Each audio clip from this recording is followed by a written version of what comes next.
Rain hammered the plywood where their window used to be, dripping over the fresh mural sketch. Sloane's hands shook as she held the dented recipe box, cards still damp and curling.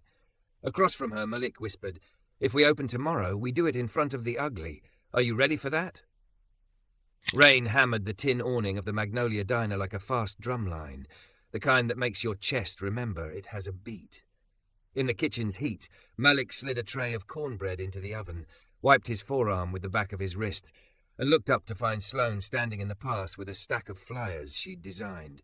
Bold charcoal sketches of steaming plates, block letters that read, "Pop up tonight, pay what you can.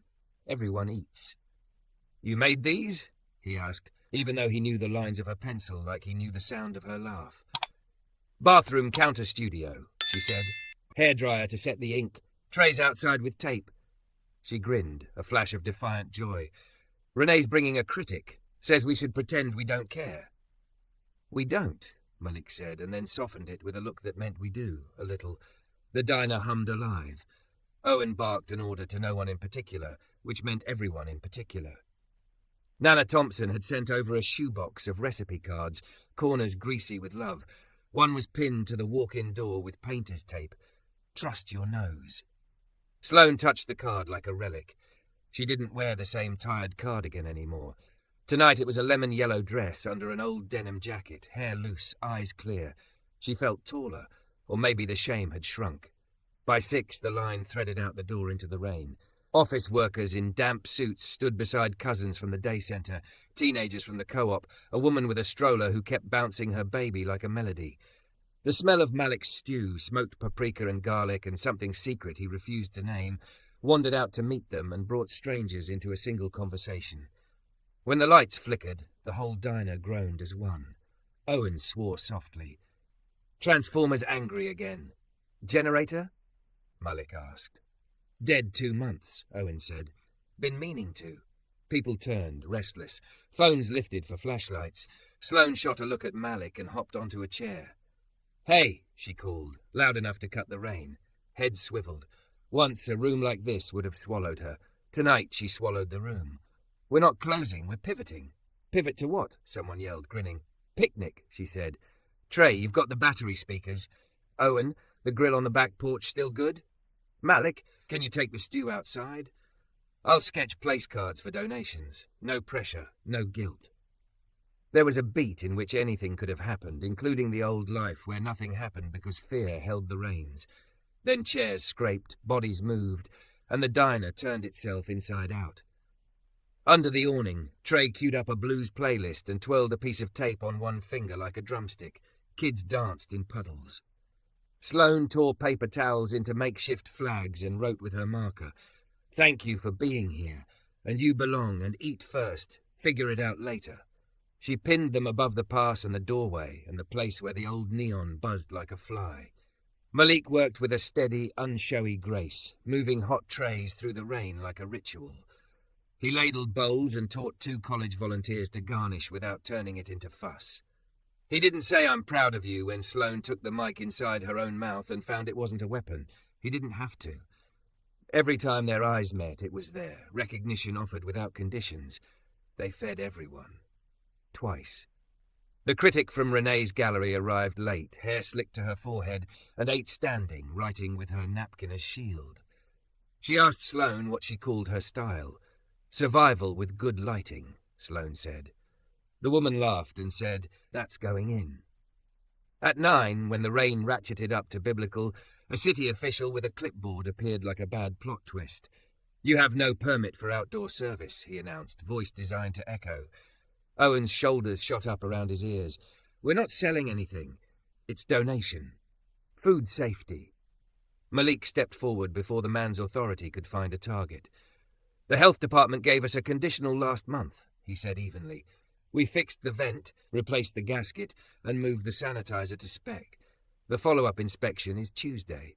Meanwhile, everyone's eating hot food instead of going to bed hungry. If there's a way to make it safer right now, I'll do it. If you're here to shut us down, you'll need to say that out loud to these people." It was not a threat. It was an invitation to accountability. The official looked at the faces, wet, expectant, not angry, just tired of being rearranged by clipboards, and swallowed. "Keep the food covered between servings," he muttered, "and make sure your volunteers wash hands at the utility sink every 15 minutes. "You got it," Malik said, already moving. Sloane tossed Trey a roll of plastic wrap and bumped his shoulder on the way. By 10, the rain softened. The line thinned to something like farewell. The battery speakers gasped their last.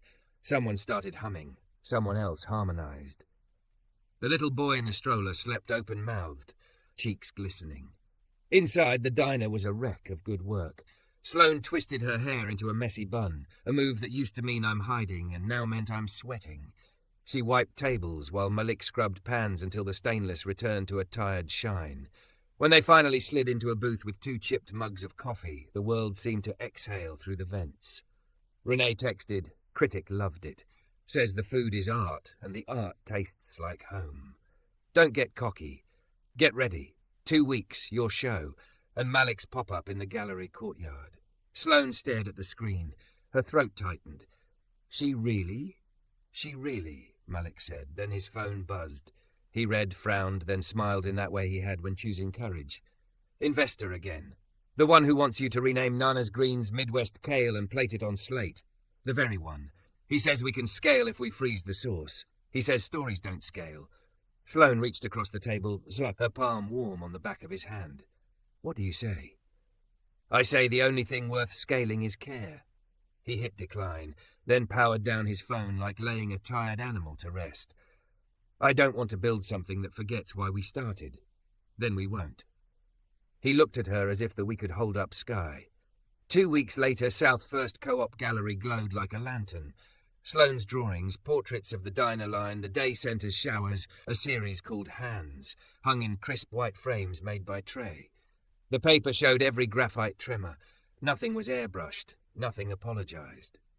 In the courtyard, Malik worked a borrowed grill, the air thick with onions and smoke and rosemary.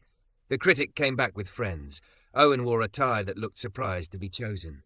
Mira from the Business Council appeared, unnoticed by most, and wrote a check at the donation table, unnoticed by Sloane, which was the point. Nana's recipe cards rested in a glass case like rare texts, except people were allowed to touch them. A small placard read, "Nana Thompson. Trust your nose." Next to it lay a book mock-up, cover matte and hopeful, plate and pencil, recipes and drawings from a city that fed us. Around 8, when the courtyard lights made little halos on everyone's hair, Malik tugged Sloane's sleeve. "I've got something," he said, suddenly shy. "Not a ring. I mean, unless... No, not that. Not yet." He laughed at himself, which made her love him more. He handed her a legal envelope. Inside were 2 documents, a draft lease for a narrow storefront on South First and a napkin sketch, a floor plan with half a space labelled kitchen and half labelled studio, with a door between them drawn as a generous arch. In Malik's careful block letters, the table and the window. Sloane's eyes stung. "You found it." "We found it," he corrected. "I walked past it every day for a year and never saw it.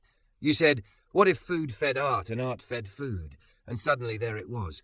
We can teach classes in the mornings, job training with the day centre in the afternoons, pop-ups on Fridays, gallery nights on Saturdays.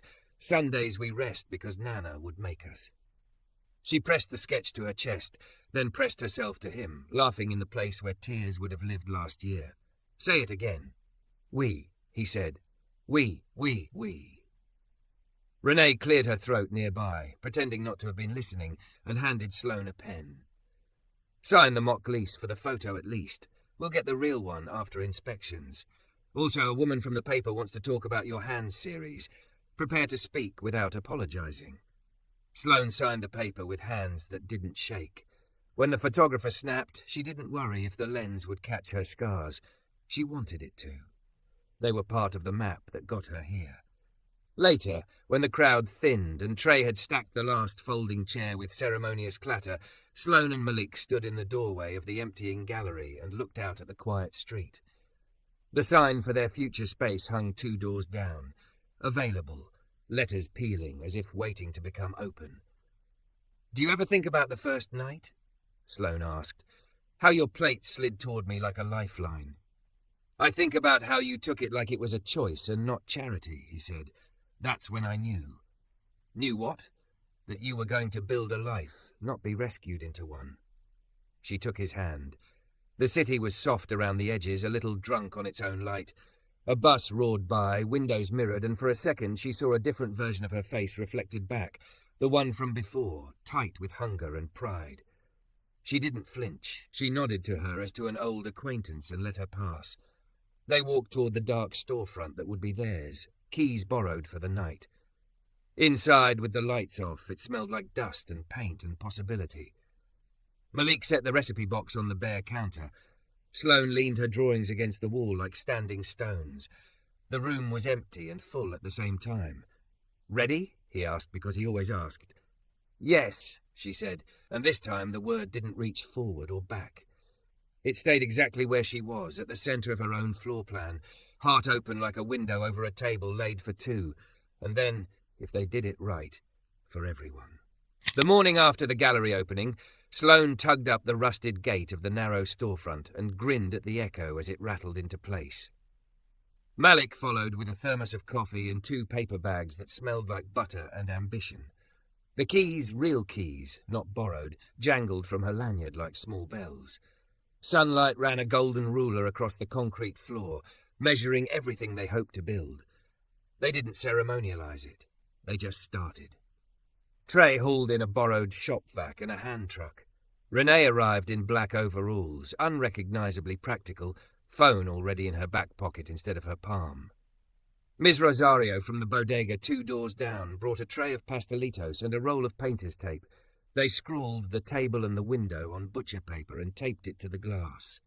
Inside, Sloane chalked a grid on the floor for kitchen and studio, then erased it and drew another, then another, until the flow felt like breath. At noon, a white city sedan parked crooked and disgorged an inspector in steel-toed boots. He was compact, unsmiling, efficient in the way of people who don't enjoy causing trouble, and so insist on doing it cleanly. "Hood needs replacement," he said, pointing with a pen. "Grease trap undersized, ADA ramp at the entrance, fire suppression tag is expired." Sloane's stomach dropped as numbers translated into months of work. "Ballpark?" 20 to 30, he said, "if nothing ugly shows up when you open walls." Malik didn't flinch. "If we do the work and pass re-inspection, can we operate under a conditional for classes in the studio meanwhile?" "No food." The inspector weighed, then nodded once. "No hot work, no chemical aerosols, signage at the door. I'll email the conditions." After he left, Sloane stared at the blank wall like a cliff. 30,000. Renee slid a sticky note across the counter. "Microgrant deadlines. I can pull 3 art grants if we prove community instruction and free hours. The city has a facade program. They'll reimburse the ramp. We still need to cover the hood and trap." "We could crowdfund," Trey said. "We'll make a video with your drawings and his stew steam." Boom. Sloane had the old flinch. Asking feels like taking. Malik saw it and shook his head gently. "My grandmother said the table isn't real till people bring what they can. Let them." They filmed that afternoon with a borrowed DSLR. Sloane spoke barefaced, no gloss, just the truth. A space where people could learn knife skills and graphite shading, where the day centre folks could earn paid hours prepping produce, where kids could draw while their parents plated greens, where you could trade an hour of sweeping for a bowl if cash ran short. Malik spoke like a builder about airflow and safety and how the right equipment is dignity, not luxury. Trey cut the video to Nana's voice. Malik had an old voicemail saying, "Trust your nose." When they uploaded, they didn't refresh every 5 seconds. They went back to work. By evening, the counter held a neat fan of receipts. Buckles for ducting, a donated sink, a second-hand rolling rack. Sloane's phone buzzed non-stop. Comments coalesced, neighbours, diner regulars, strangers. Then a different tone. "Is this the same Sloane who left a lease in arrears at North Halstead?" Another. Careful with sob stories. Some of us remember. Screenshots of an old eviction notice with her name blotched in yellow. The room tipped. Pride reached up to throttle. Her hands went cold. Malik read the comments, put his phone down, and took Sloane's wrists, warm fingers over ice. "Do you want me to answer?" he asked. "No," she said, voice thin. "I want to disappear." He shook his head. "No disappearing, not for you. Let's go cook where the noise can't find us." They walked to the day centre kitchen that had once saved them both in different ways. Sloane with a towel she pretended was a cape, Malik with a volunteer badge like a compass. They chopped onions until their eyes watered for reasons no one could misinterpret. They made stock. They listened to the exhaust hum and rediscovered the math of soup, how patience becomes flavour. When they came back, Trey had pinned a hand-lettered sign to the door. "We're building in public." Mistakes included. Come help. Renee had already DM'd the critic who posted the campaign with the caption, "Accountability plus craft equals future." Donations steadied. 2 days later, they opened the gate to find their front window sprayed with paint. The lines were ugly and quick, letters jagged, a message meant to shrink them. No one said the word out loud. Everyone knew it. Sloane picked up a scraper with fury and a rag with shame. Malik took the scraper from her and set it down. "Not yet," he said. He propped the door open like a call for witnesses. Ms. Rosario crossed the sidewalk with a bucket. The day centre crew arrived with rags. Trey fetched primer. Renee called the precinct and the alderman in one breath. People stopped and stared and then found something to do. Someone brought a box of sidewalk chalk. Within an hour, the paint was buried under a field of handprints, kids and seniors, and a bike courier who left 3 perfect circles because she didn't want to take off her gloves, layered over with chalk words, "Open hearts, real food, draw with us." The inspector came by just then to drop off the conditional letter. He stood in the doorway and took it in, the not erasure, the claiming. "I can expedite your re-inspection if the hood is in by the 15, he said, surprising himself. "No promises, but I'll put it on my list." That night an investor asked for a meeting. He wore a shirt the colour of careful money and leaned back like furniture. "I'll front the whole build-out," he said. "In exchange for a controlling stake and some standardization. Freeze your sources, licensed meal kits. We'll use your story in the deck. People eat up redemption." Sloane stared at the term sheet. The numbers were clean, seductive, cold. Malik's jaw worked once. "No," he said softly. The investor smiled as if he expected resistance and knew how to soothe it. "You'll own less of something big," he said, "or all of something small until it collapses." "Or all of something honest that grows at the speed of trust," Sloane said, surprising herself. "We're not licensing hardship." After he left, it was too quiet. Doubt has good microphones. "Maybe we're fools," Sloane whispered. "Maybe we're builders," Malik said. "Fools and builders look the same until the roof goes on." They posted again. Not a clapback, a confession. Sloane spoke into the lens from the middle of their dusty floor, the handprint window glowing behind her. She said her name and the truth about the old lease and the month she'd slept with a backpack for a pillow. She said no to control couched as rescue. She said yes to a hood bought with small bills and big belief. She asked for help without apology. Donations trickled, then streamed, 5s and 10s with notes. "Your stew helped me last winter. Your sketch of my kid is on our fridge. We need your class at the co-op. Put my name on a chair." Mira from the Business Council showed up with a folder. Loans with forgiving terms. A grant for job training if they hired 2-day centre regulars for paid prep shifts. The alderman's office called. Ramp reimbursement approved. A retired chef from a shuttered hotel kitchen donated a barely used hood because food is a sacrament and I'm tired of it dying in storage. They opened walls. One beam was worse than expected, waterlogged and soft.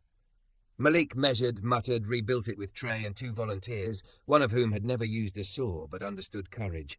Sloane sanded cabinets until her arms shook, then drew a menu in margins between coats. Nana's greens, name intact. Cornbread. Don't argue about sugar. Stew of the week. On the studio side, she taped a schedule on the wall. Graphite 101, knife skills, zines and soup, open table, open easel, and left blanks where the community would fill itself in. The inspector returned on the 15th and walked through with his clipboard held low like a prayer book. He checked the ramp, the hood, the exits, the sink.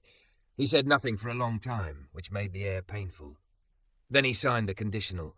"Open for soft service," he said. "Full approval after the suppression test next week." Sloane nodded like a person who didn't want to scream from relief. Malik let out the breath he'd been holding for 2 months and put a palm flat on the counter they had sanded into silk. "We start Saturday," he said. "Pay what you can lunch. No press release. We let the smell do its own marketing." Saturday morning, before the gate rolled up, they stood in the middle of it all and looked around like farmers before a first harvest. The chalk handprints had faded slightly in rain and time. The words were still legible. Sloane pressed her thumb into a blue print the size of a toddler's and felt it press back, absurd and real. Malik tied on his apron. She sharpened the graphite and the chef's knife, identical rituals. The lock clicked open. A small line had already formed. Miss Rosario with her pastelitos, the woman with the stroller, Louise from the diner, Renee with a bouquet of pencils racing an armful of rosemary, a pair of teens from the day centre in brand new aprons, faces lit with a nervous purpose. Trey flicked on the stereo. Nana's voice filled the doorway again from the little speaker they'd mounted near the register. Trust your nose. Sloane looked at Malik. He looked back, the old gravity in his eyes, the new light.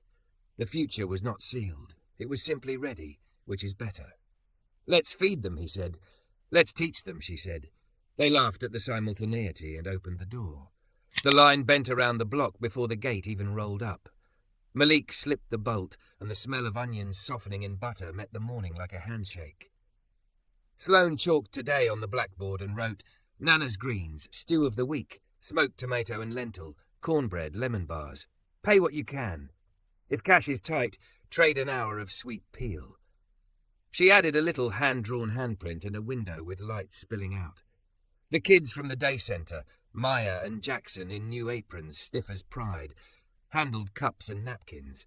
Miss Rosario stationed herself by the door with pastelitos and the authority of a queen. At 11, the first wave hit. A nurse still in scrubs, a bike courier dripping, a young man who stared at the chalk handprints like they were a map to somewhere he'd lost. Sloane took orders, but what she really did was greet people by name. The names came to her as if she had a drawer in her ribs labelled Remember. Malik moved like the kitchen was an instrument, and he was a patient musician, ladling, tossing, pinching salt, teaching Jackson to wipe plates with a half smile. The air tasted of rosemary and steam. At noon, Sloane pulled on a denim smock and crossed the arch into the studio half. Graphite 101, she said, patting the long tables Trey had built from reclaimed oak. 10 people gathered. The woman with the stroller balanced the baby on her knee and leaned over her page.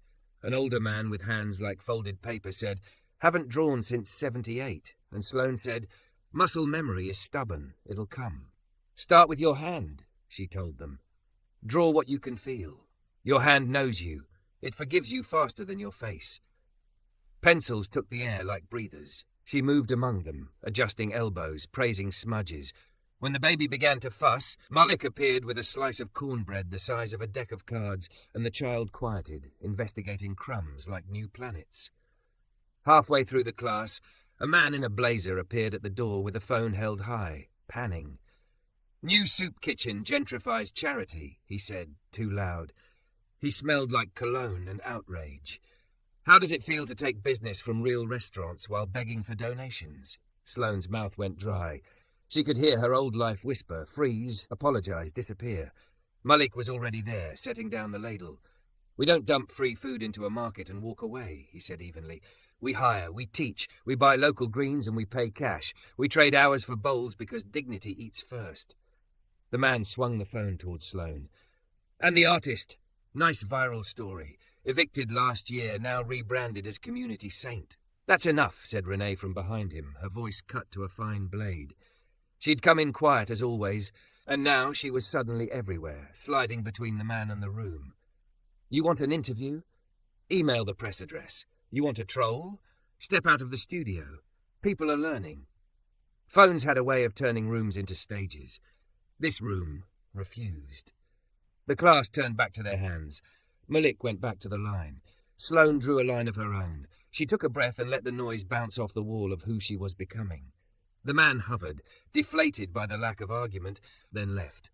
When the rush thinned, the friar seized up with an ugly cough and died. Malik crouched and fished out a brittle filament, sighed. Out of commission until we can replace this. No fries for the side salad special. Swap in lemon sesame slaw, Sloane said, already sketching a quick diagram on a sticky note. Fine shred, no mayo, toasted seeds. We'll call it Bright Crunch and pretend we planned it. Jackson saluted. On it. He grated cabbage with solemn focus, humming off-key. In the afternoon, 2 high schoolers from across town slipped in, soft hoodies, hard eyes. They hovered by the handprint window like kids rehearsing an exit. "You open?" one asked, pretending not to care. "For you?" Sloane said. "Always." She gave them lemon bars they tried to dignify with disdain before admitting in synced nods that they slapped. She put a flyer in their hands. "Zines and soup, Thursdays after school. Bring your poems. We'll bring the broth." At 3, the inspector returned for a spot check. Everyone went still the way people do when a uniform enters the room, even when the uniform is boots and a clipboard. He tested temps, watched hand-washing, checked the log by the sink. Maya had written names in swooping script every 15 minutes like a new language of responsibility. He glanced at the chalk handprints on the window. "You're at capacity," he said in a neutral tone that almost sounded like approval. "Keep air moving. See you Wednesday for suppression." They didn't exhale until the door closed. Then they laughed a little too loudly and went back to work. The day had weight, but it was the kind you carry because you want to see where you can take it.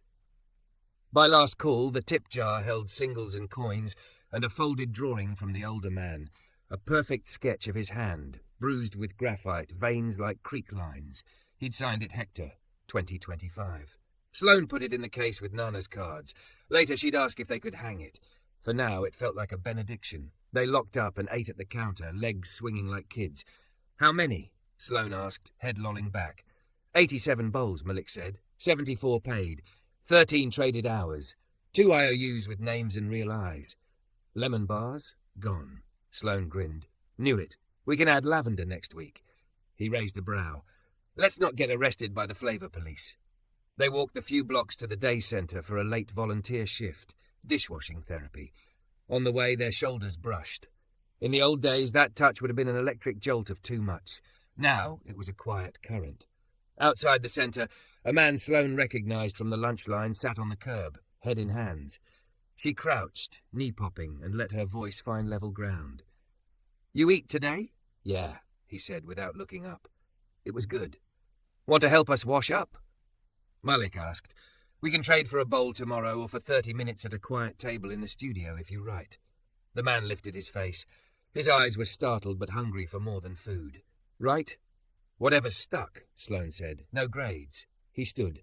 "Okay," he said, and smiled with one side of his mouth. "I'm Terence." "Welcome," Malik said, and meant it like a place. That night, back at the shop, they traced tomorrow's prep list on the whiteboard. Soak beans, chop onions, slice lemons, sharpen blades.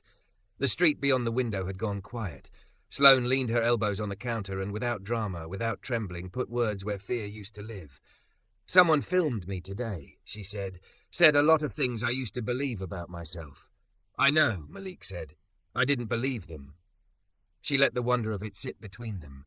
It felt like a muscle I used to not have. "You built it," he said, rep by rep. The lights buzzed and settled. He reached for her hand, not asking and not assuming, just offering. She took it, palm to palm, the way they passed plates over the pass, steady, practiced, generous. He brought her knuckles to his mouth without kissing them, just resting there, a breath warm as a promise. "Tomorrow," he said. "Tomorrow," she echoed, and heard it not as a cliff but as a road. The suppression test came Wednesday. A technician in a navy jumpsuit pulled the pin by the hood, and a metal mouth above the stove coughed a white cloud that stank like new safety. The inspector watched the gauge, watched the spread, nodded. "Pass." Sloane cheered, a sound she didn't recognize as hers because it was uncomplicated.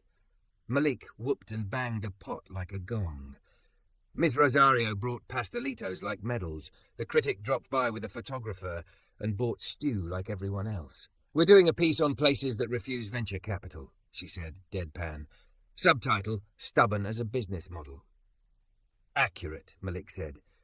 At 4, Sloane ran zines and soup. The 2 high schoolers came back with a third and a fourth. They laid notebooks on the table like contraband. Words tumbled out awkward and bright. Terence took a seat at the end, arms folded. He didn't write. He listened with the hunger of someone smelling bread. At the end, he took a pencil home like a borrowed flame. That weekend, donations slowed because the internet had a new main character. They sold enough to cover onions and rent anyway. A woman from a church 3 neighbourhoods away booked the studio for a daytime quilting circle. In exchange, the circle would stitch aprons from donated fabric.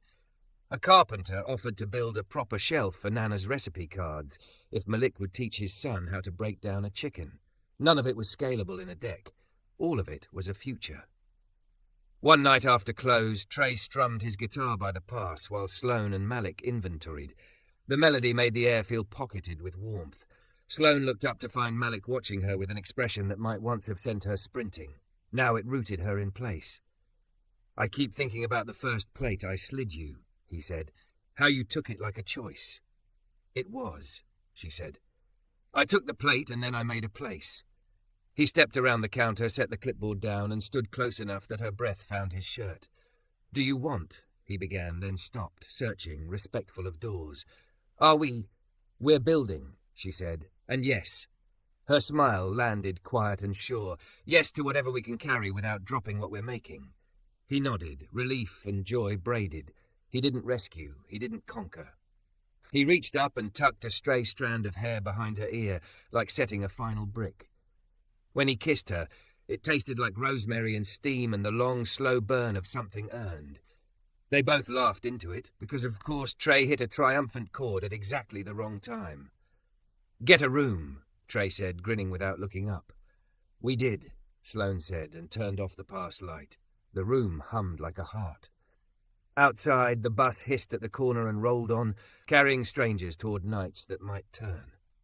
Inside, 2 people counted spoons and drew plans and, between tasks, held each other like they had every intention of making it to morning. The municipal hearing room smelled like old carpet, and the coffee people drink when they don't deserve better. Fluorescent lights hummed, casting everything in a flat honesty. Sloane squeezed Malik's hand once and let go because she wanted to stand on her own legs when she spoke.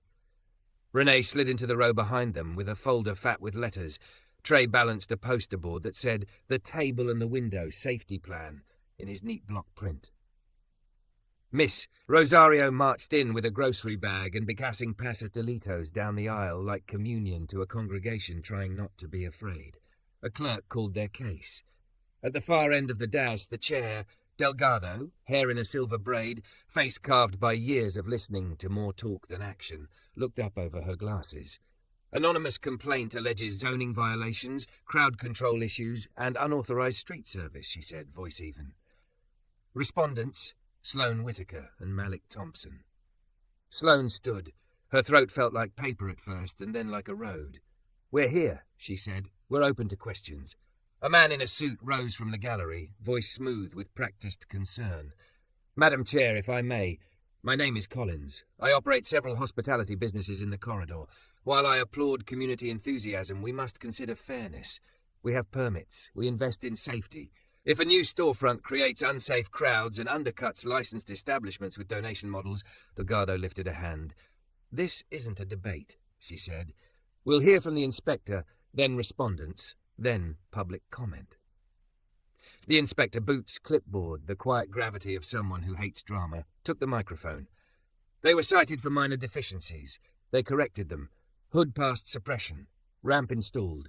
Hand-washing compliance is high. They operate pay-what-you-can with clear signage. I recommended periodic outdoor crowd management when their line exceeds capacity." He glanced towards Sloane in a way that wasn't favoritism, simply context. "Incident of vandalism reported. We recovered property. Pending case." Delgado nodded, turned to Sloane. "Your response." Sloane stepped forward and placed her palms on the lectern as if testing wood grain. "We're not a charity dumping free bowls into a market," she said, steady. "We're a small business that uses a mixed model to feed a neighborhood that includes nurses who tip and folks who trade an hour of peeling onions. We pay rent, wages and taxes. We teach. We hire from the day center. We buy from local vendors. We follow the rules." She gestured to Trey. He flipped the poster board, a simple map of their floor, arrows for entry and exit, dots for hand-washing stations, a line down the middle for the arch. Another board. A crowd plan. When the line hits the third crack in the sidewalk, volunteers shift to a roped lane. A rain plan. No service outdoors. Speakers turned inward. A noise plan. No amplified music past 9. Doors shut. Fans on low. On the night we were vandalized, she added, calm because calm was a weapon. We served in front of the ugly and cleaned together. We called it in. We didn't hide it or spin it. That's the neighborhood we want to be. Malik took the mic without flourish. We're not trying to be fancy, he said. We're trying to be safe and real. If you need more training logs, we'll keep better logs. If you need a staff-to-guest ratio, we'll meet it. If the line gets too long, we'll cut it and send folks to our partners down the block. We're here to collaborate. Delgado's pen tapped once against her notes, a small, thoughtful percussion. Public comment, she said. A woman with a stroller spoke first. They were the first place where I could sit and feed my baby without getting looks, she said, hair damp at the edges from the walk. They let me pay with quarters the first week. I pay full now. Keep them. The older man from Sloane's class, Hector, stood slow, cleared his throat, held up his hand. I drew this, he said, voice quavering with pride and nerves. I hadn't drawn since 78. My hand came back to me in that studio. They're not a nuisance, they're a repair. Terence came up last, notebook in his pocket like a warm bird. He took the mic and didn't look at the room. He looked at Sloane. I've slept everywhere a bench will have me, he said. They gave me a bowl and then a sink and then a pencil. Yesterday I wrote 2 pages I didn't hate. I washed pans for an hour. I left with clean hands and a reason to come back. If your rules don't have a place for that, you need new rules. Even Collins stepped up, a rueful smile touched with calculation. I want success for our district, he said. Success includes compliance.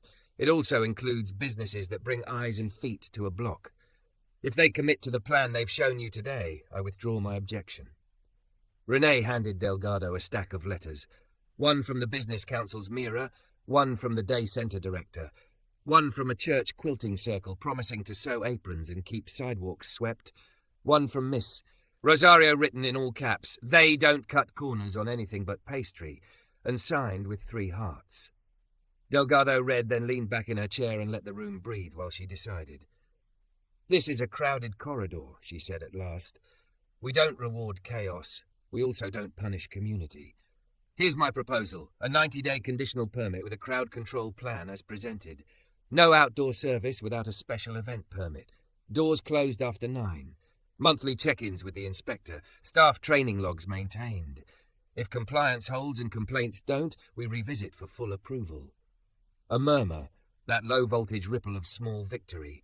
Sloane felt the air return to her lungs like it had been out buying stamps. Malik's shoulders relaxed an inch.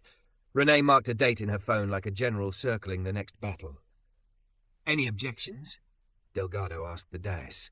A council member down the line cleared his throat. I want a written operations document on my desk by midnight, he said, as if he'd been waiting all morning to demand midnight from someone. 5 pages. Show me you're not just good posters. Done, Sloane said before anyone could flinch. Back on the sidewalk, the sun had shouldered through the clouds. The plywood over their window was covered in signatures and fingerprints, and a child's drawing of a bowl that looked like a boat. The paint on the wall still shouted. The recipe box lay on towels in the studio, cards fanned like a deck, learning how to become a book again. They didn't celebrate. They worked. Malik took Maya and Jackson through a fire drill rehearsal. Line gets long, who holds the door, who walks the line with water, who calls the cut. Sloane sat at the counter and wrote the operations plan like a manifesto disguised as a manual. Line management, noise protocols, vendor relations, bag check guidelines for night market nights, a flowchart for what to do when someone comes in angry. Listen. Breathe. Call for help early. Name what's allowed. Terence brewed coffee and proofread, finger under each line like a reader in church. Spellcheck hates your Spanish, he said, grinning. She added accents with her pencil, tender corrections like stitches. By late afternoon, the neighborhood arrived with offerings as if for a wake that had turned into a barn raising. A muralist appeared with a ladder and a sketch, hands of all shades passing a bowl under a window, smoke rising like music. If you don't mind, she said. Sloane pointed at the wall and said, please. Ms. Rosario supervised a brigade with vinegar and stubbornness, scrubbing the last of the paint bleed from the brick edges so the mural would lay clean. The inspector came by without a clipboard and, after a careful scan, accepted a pastelito. Midnight, huh? He said to Sloane. I do my best work when I'm trying to impress former hall monitors, she said. He laughed exactly once and looked surprised by the sound. At dusk, Sloane's mother returned. No trench, sneakers, hair pulled back with the elastic she kept on her wrist for emergencies that once meant paparazzi and now meant primer splatter. She didn't carry advice. She carried a bolt of canvas. Your grandmother's sewing machine is in the trunk, she said. If you still want aprons, don't make the quilting ladies do it alone. Sloane blinked, then nodded. Her throat was an ache that didn't need fixing. Thank you, she said. It was not a surrender from either of them. It was a bridge. Night thickened. They rolled down the gate halfway and worked behind it like a proscenium. Trey counted cash and donation slips. Renee scheduled posts for morning that didn't gloat or beg, just invited. Malik braised tomatoes low and slow for tomorrow's pot, and while the kitchen exhaled, took Sloane by the hand into the studio. The mural's first colours glowed through the arch like stained glass. Their names were on the plywood among children's scrawls and looping cursive. Their names were chalked small between many. You promised midnight, he said. I like keeping promises, she said, and slid the printed plan into a manila envelope with hands that didn't tremble. Her laptop chimed. A new email from the city, decision notice. Conditional permit, the table and the window. The subject line sat there like a sealed fortune cookie. Sloane looked at Malik. He looked back. Outside someone laughed and the sound carried like a bird finding lift. Open it, he asked, smiling. Sloane held his gaze for a heartbeat longer, memorizing the moment before whatever came next, and clicked. The subject line cracked open like daylight. Decision notice. Conditional permit. The table and the window. Sloane clicked. The first line hit like oxygen. Approved for 90 days under conditions as presented. Doors closed after 9. No outdoor service without event permits. Monthly check-ins. Training logs maintained. She exhaled, a sound that felt like a hinge releasing. Malik leaned over her shoulder, cheek close enough to fog the screen. We did it, he said, not triumphant. Just sure. He kissed her temple and tasted like coffee in resolve. They didn't pop champagne. They opened the gate, rolled back the plywood halfway, and wrote on it in fat marker, Open. We'll feed you in front of what hurt and make something beautiful anyway. The wall still shouted its anger. The muralist taped her grid lines and sketched a bowl passed from hand to hand under a lit window, steam rising in curling staff lines like music. Miss Rosario arranged a platoon of vinegar and stubbornness. Trey tuned his guitar. Renee drafted a post that sounded like a steady pulse. Open at 11. Bring an appetite. Bring a hand. The line formed as if summoned by rumour. A nurse with a crease on her forehead like a note folded too long. A courier with chain grease on his calf. A man in a blazer who pretended not to stare at the wall and then stared anyway. Kids pressed chalky palms to the plywood and left signatures shaped like suns. Inside, the hood hummed its blessing. Malik salted onions to softness and layered in tomatoes until the room turned hopeful. Sloane chalked the board.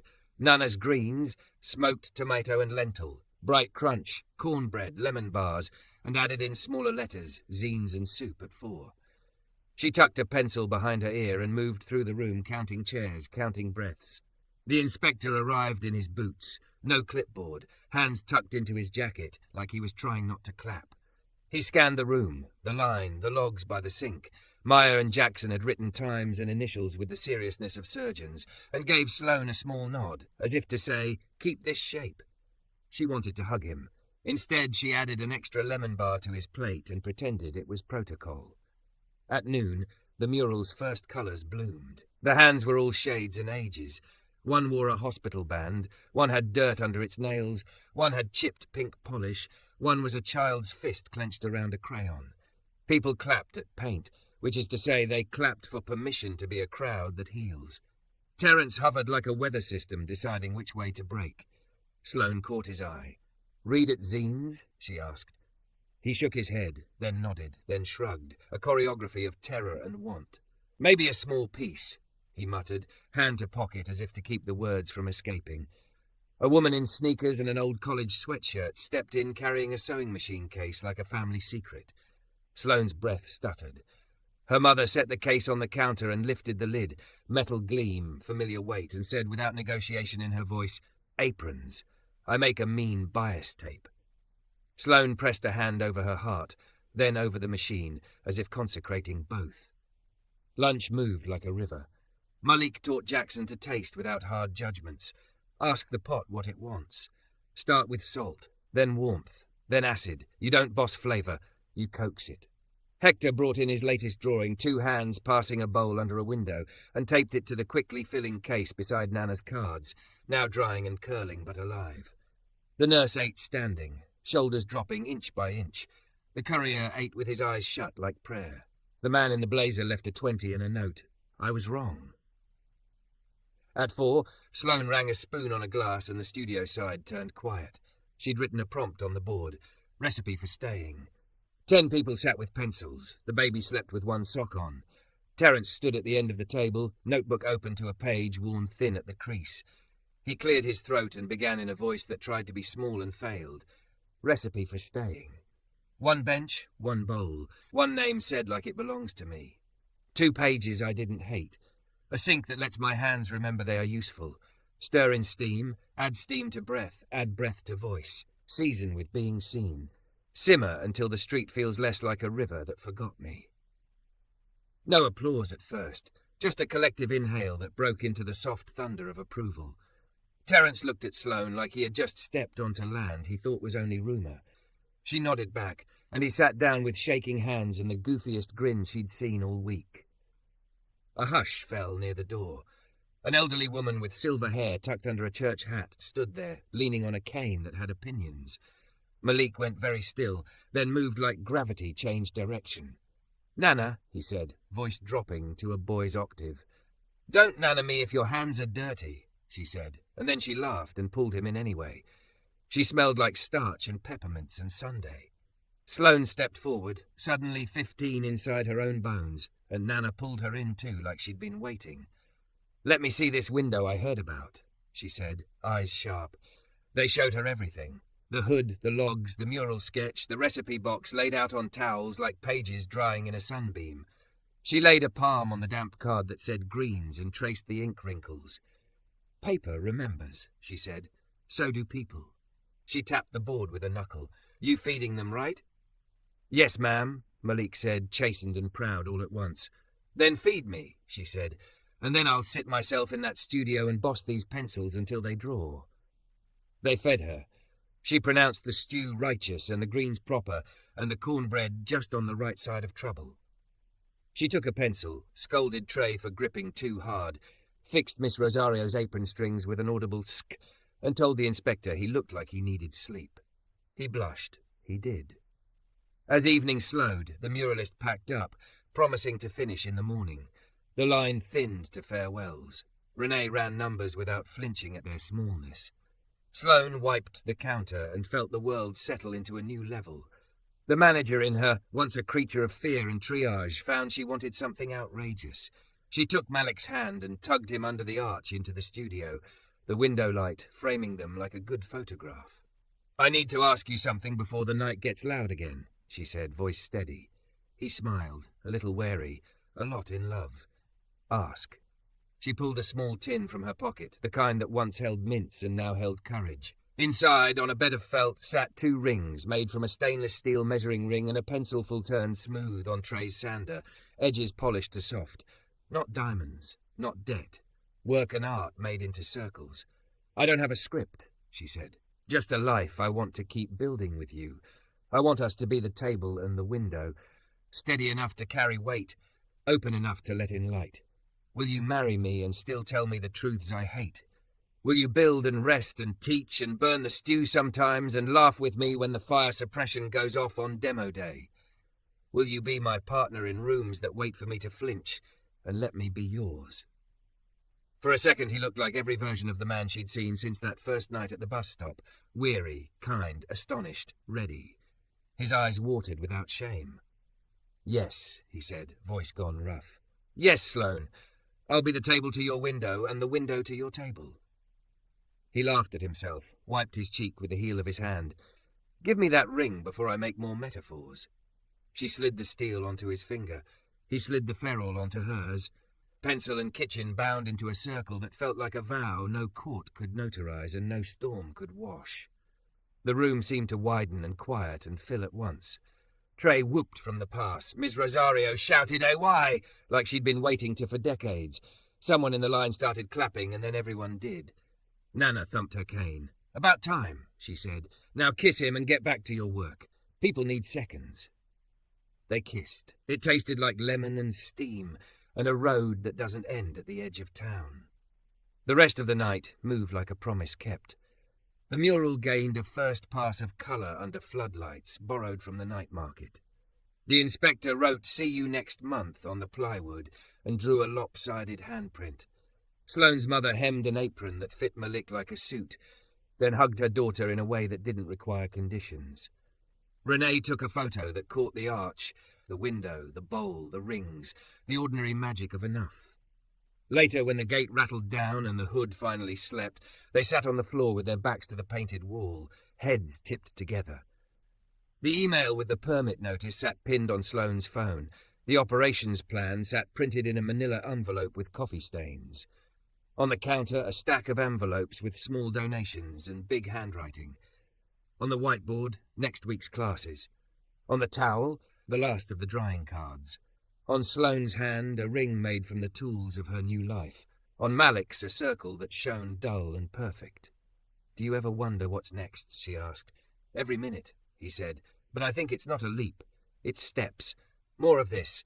Another apron sewn, another poem read, another kid who thinks their hand can make something.